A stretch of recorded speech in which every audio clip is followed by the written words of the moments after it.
par les restes de la charpente qui ont été numérotés parce qu'ils sont considérés comme des vestiges, Notre-Dame de mais Paris. pas encore enlevés. Regardez la destruction. Ça n'a pas bougé là. La voûte, Rien enlevé là. là pour l'instant on n'a rien enlevé là, ici. La voûte est complète. Elle est dans l'état où elle était le 16 avril. Voilà, exactement. Sous l'échafaudage, à l'intérieur, Destruction du feu. là où la flèche s'est effondrée, la croisée du transept est un des endroits les plus fragiles et les plus instables.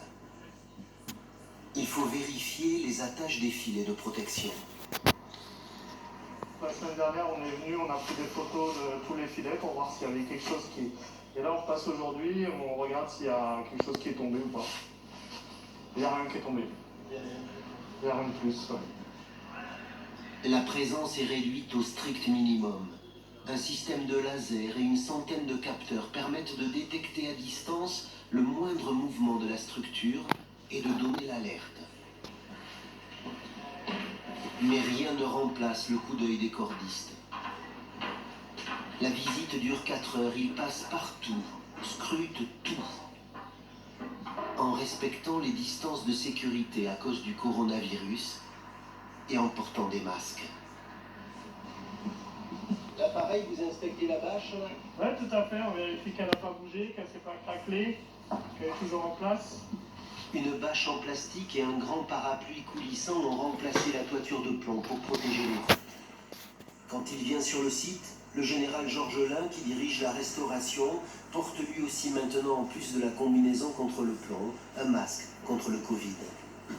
Regardez cette vue exceptionnelle sur la cathédrale. On mesure ici l'ampleur du désastre et du travail qu'il reste à accomplir. Tout s'est figé le 16 mars à 18 h alors qu'on allait débuter une phase cruciale du chantier. Là, on a fait le tour de contrôle ici, on a les bâches filaires. Regardez, vous avez remarqué, rien n'a bougé pour le moment depuis le début du confinement, rien de bouge. L'échafaudage ne donne pas de signe inquiétant. Il faudra attendre la fin du confinement pour le démonter, mais on espère pouvoir reprendre avant d'autres travaux. Je pense que sur certaines tâches bien spécifiques du chantier, c'est-à-dire le déblaiement de l'extradose des voûtes, on devrait pouvoir y arriver. Pourquoi? Parce qu'il y a peu de compagnons qui opèrent là-dessus. La question de la distanciation entre eux est assez simple à résoudre, bien évidemment. Le chemin est encore long pour achever la sécurisation du monument et commencer enfin, peut-être au début 2021, sa reconstruction.